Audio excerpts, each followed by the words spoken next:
Rajamouli next cinema ఏంటనేది ఇంకా తెలియలేదు. ఎలాంటి కథతో వస్తున్నాడో, హీరో ఎవరు లాంటి డీటెయిల్స్ ఏవీ బయటకు రాలేదు. కానీ బ్యానర్ మాత్రం దాదాపు ఓకే అయినట్టు కనిపిస్తోంది. అన్ని అనుకున్నట్టు జరిగితే లైకా ప్రొడక్షన్స్ బ్యానర్ లో జక్కన్న సినిమా చేసే ఛాన్స్ ఉంది. భారీ బడ్జెట్ చిత్రాలకు పెట్టింది పేరు లైకా ప్రొడక్షన్స్.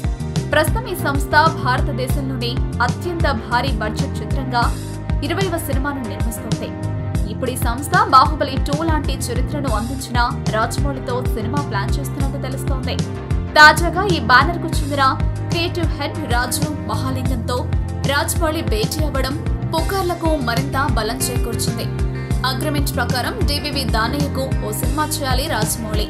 మరి దానయ్యతో సినిమా కంప్లీట్ అయిన తర్వాత లైకా ప్రొడక్షన్స్ కు సినిమా చేసి పెడతారా, లేక లైకా ప్రొడక్షన్స్ దానయ్య సంయుక్తంగా రాజమౌళితో సినిమా చేస్తారా అనే విషయం తేలాల్సి ఉంది.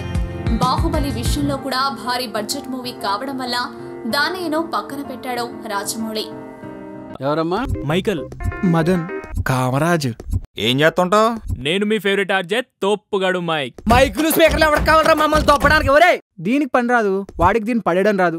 నాకేమో ఈ జాబ్ తప్ప ఇంకో జాబ్ రాదు. ఏం చేస్తుంటావు? గాలికి తిరుగుతా, దమ్ము మందు కొడతా, వచ్చిపోయే అమ్మాయిలకి బీట్లేసే బేవార్స్ బ్యాచ్ అని చెప్పొచ్చు కదా. సూపర్ అమ్మా.